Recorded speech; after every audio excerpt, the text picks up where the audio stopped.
दूसरे दिन राम और लक्ष्मण अपने नित्य कर्मों और संध्या वंदनादि से निवृत्त हुए और प्रणाम करने के उद्देश्य से गुरु विश्वामित्र के पास पहुंचे। वहां उपस्थित आश्रमवासी तपस्वियों से राम और लक्ष्मण को ज्ञात हुआ कि मिथिला में राजा जनक ने धनुष यज्ञ का आयोजन किया है। उस धनुष यज्ञ में देश देशांतर के राजा लोग भाग लेने के लिए आ रहे हैं। रामचंद्र ने गुरु विश्वामित्र से पूछा, गुरुदेव, इस धनुष की क्या विशेषता है और इस यज्ञ का आयोजन का उद्देश्य क्या है? ऋषि विश्वामित्र ने बताया, हे राम, जनक मिथिलापुरी के राजाओं की उपाधि है जो चिरकाल से चली आ रही है। प्राचीन काल में किसी समय देवरात नामक पूर्व पुरुष ने बड़ी निष्ठा और श्रद्धा के साथ यज्ञ किया था, जिसमें उसने देवताओं को भी आमंत्रित किया था। देवताओं ने देवरात के इस यज्ञ से प्रसन्न होकर उसे पिनाक नाम का धनुष प्रदान किया था। यह धनुष अत्यंत सुंदर, भव्य और गरिमामय है और साथ ही बहुत भारी और शक्तिशाली भी है। बड़े बड़े बलवान, पराक्रमी और रणकुशल योद्धा तथा शूरवीर इस पर प्रत्यंचा चढ़ाना तो दूर, इसे उठा भी नहीं सकते। अपनी एकमात्र रूपवती एवं लावण्यमयी कन्या सीता के स्वयंवर के लिए मिथिला नरेश ने प्रतिज्ञा की है कि जो भी पराक्रमी वीर, राजकुमार या राजा इस धनुष पर प्रत्यंचा चढ़ा देगा, उसके साथ वे अपनी कन्या का विवाह कर देंगे। अनेक देशों के राजा एवं राजकुमार भारी संख्या में इस यज्ञ में भाग लेने के लिए मिथिलापुरी पहुंच रहे हैं। हम लोगों की भी इच्छा इस यज्ञ को देखने की है, अतः तुम भी हमारे साथ मिथिलापुरी चलो। उसे देखकर तुम लोगों को भी प्रसन्नता होगी। महर्षि का आदेशानुसार राम और लक्ष्मण ने भी विश्वामित्र तथा अन्य ऋषि मुनियों के साथ मिथिलापुरी की ओर प्रस्थान किया। मार्ग में अनेक प्रकार के दृश्यों का अवलोकन करते हुए वे आध्यात्मिक चर्चा भी करते जाते थे। इस प्रकार वे शोण नदी के तट पर पहुंचे। विश्वामित्र सहित सभी ऋषि मुनियों एवं राजकुमारों ने सरिता के शीतल जल में स्नान किया। इसके पश्चात संध्या उपासना आदि से निवृत्त होकर धार्मिक कथाओं की चर्चा में व्यस्त हो गए। रात्रि अधिक हो जाने पर गुरु की आज्ञा से सभी ने वही रात्रि व्यतीत की। प्रातः नित्य कर्मों तथा संध्या वंदन आदि से निवृत्त होने के पश्चात यह मंडली आगे की ओर बढ़ी। वे परम पावन गंगा नदी के तट पर पहुंचे। उस समय मध्याह्न होने के कारण भगवान भास्कर आकाश के मध्य में पहुंच चुके थे और गंगा का दृश्य अत्यंत मनोरम दिखाई दे रहा था। अटखेलियां करती हुई लहरों में सूर्य के अनेकों प्रतिबिंब दिखाई दे रहे थे। जल में कौतुकमयी मछलियां क्रीड़ा कर रही थीं और नभ में सारस हंस जैसे पक्षी अपनी मीठी बोली में बोल रहे थे। दूर दूर तक सुनहरे रेत के कण बिखरे पड़े थे और तटवर्ती वृक्षों की अनुभव शोभा दृष्टिगत हो रही थी। राम इस दृश्य को अपलक दृष्टि से देख रहे थे। उन्हें देखकर विश्वामित्र ने पूछा, वत्स, इतना भाव विभोर होकर तुम क्या देख रहे हो? राम ने कहा, गुरुदेव, मैं सुरसरी की इस अद्भुत छटा को देख रहा हूँ। इस परम पावन सलीला के दर्शन मात्र से मेरे हृदय को अपूर्व शांति मिल रही है। भगवान, मैं आपके श्रीमुख से यह सुनना चाहता हूँ कि इस कलुषहारिणी पवित्र गंगा की उत्पत्ति कैसे हुई। राम का प्रश्न सुनकर ऋषि विश्वामित्र बोले, हे राम, अनेक प्रकार के कष्टों और तापों का निवारण करने वाली गंगा की कथा अत्यंत मनोरंजक तथा रोचक है। मैं तुम सभी को यह कथा सुनाता हूँ। ऋषि विश्वामित्र ने इस प्रकार कथा सुनाना आरंभ किया। पर्वतराज हिमालय की अत्यंत रूपवती, लावण्यमयी एवं सर्वगुण संपन्न दो कन्याएं थीं। इन कन्याओं की माता सुमेरी पर्वत की पुत्री मैना थी। बड़ी कन्या का नाम गंगा तथा छोटी कन्या का नाम उमा था। गंगा अत्यंत प्रभावशाली और असाधारण देवी गुणों से संपन्न थी। वह किसी बंधन को स्वीकार न कर मनमाने मार्गों का अनुसरण करती थी। उसकी इस असाधारण प्रतिभा से प्रभावित होकर देवता लोग विश्व के कल्याण की दृष्टि से उसे हिमालय से मांग कर ले गए। पर्वतराज की दूसरी कन्या उमा बड़ी तपस्विनी थी। उसने कठोर एवं असाधारण तपस्या करके शिव जी को वर के रूप में प्राप्त किया।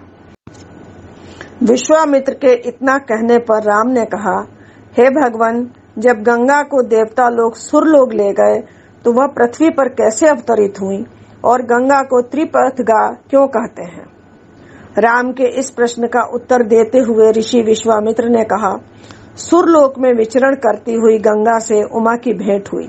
गंगा ने उमा से कहा कि मुझे सुरलोक में विचरण करते हुए बहुत दिन हो गए। मेरी इच्छा है कि मैं अपनी मातृभूमि पृथ्वी पर विचरण करूं। उमा ने गंगा को आश्वासन दिया कि वे इसके लिए कोई प्रबंध करने का प्रयत्न करेंगी। ऋषि विश्वामित्र ने कहा, वत्स राम, तुम्हारी ही अयोध्यापुरी में सगर नाम के एक राजा थे। वे पुत्रहीन थे।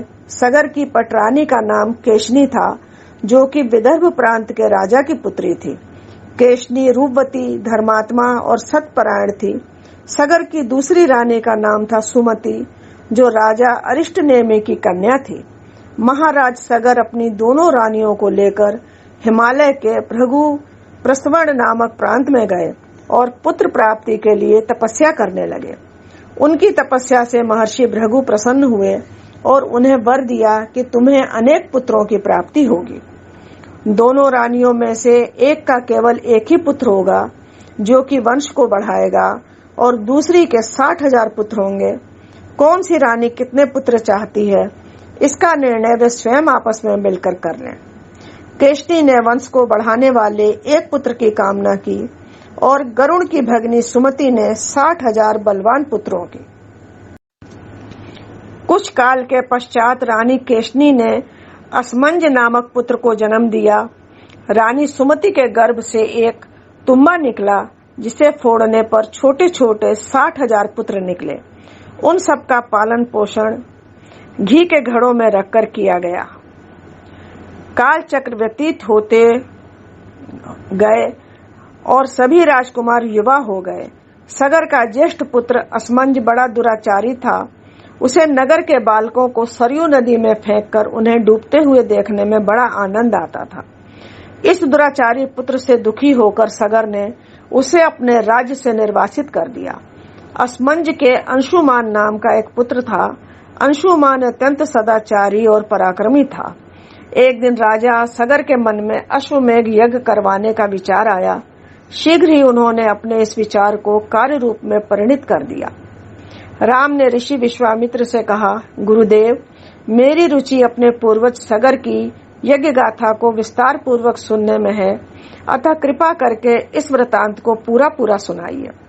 राम के इस प्रकार से जिज्ञासा व्यक्त करने पर ऋषि विश्वामित्र प्रसन्न होकर कहने लगे, राजा सगर ने हिमालय एवं विंध्याचल के बीच की हरितिमा युक्त भूमि पर एक विशाल यज्ञ मंडप का निर्माण करवाया।